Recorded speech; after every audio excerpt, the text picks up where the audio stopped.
મિત્રો, આજે હું એક ચેનલ શરૂ કરવા જઈ રહ્યો છું જેનું નામ છે DSA ગુજરાતી. તો ફર્સ્ટ પ્રોબ્લેમ છે problem printing all sub array of a given array.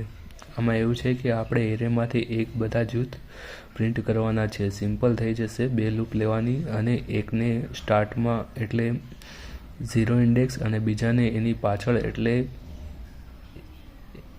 1 એટલે પ્રિન્ટ થઈ જશે. ચાલો ફંક્શન લખીએ. void print sub arrays integer array integer n. હવે એમાં અંદર 2 લૂપ લીધી છે. for integer I is equal to 0, I less than equal to n. મતલબ 0 થી n સુધી જશે અને બીજી અંદરની લૂપ છે 0 થી n સુધી, કેમ કે આપણે બધું જ પ્રિન્ટ કરવું છે. આ ખાલી પ્રિન્ટ માટે હતું એક. જો હવે બધું જ પ્રિન્ટ કરવું હોય તો આ રીતે તમે પ્રિન્ટ કરી શકો છો. બાકી બીજી વસ્તુ છે, હવે આપણે ખાલી સબ એરે નીચે મુજબ આપણે ખાલી પ્રિન્ટ કરવા માટે કે અંદર એક કે નામની એક બીજી લૂપ લેવી પડે, કેમ કે 0 થી I થી j સુધીનો આપણે સબ એરે પ્રિન્ટ કરવાનો છે અને એમાં બધા સબ એરે પ્રિન્ટ થઈ જશે.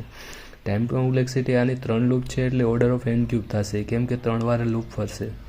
મતલબ 3 સિક્વન્સમાં 3 વાર થશે એટલે. અને સ્પેસ કોમ્પ્લેક્સિટી આપણે કોઈ જગ્યા તો રોકતા નથી, મતલબ આપણે કંઈ વેરિયેબલ કે એવો યુઝ નથી કરીએ એટલે ઓર્ડર ઓફ n છે.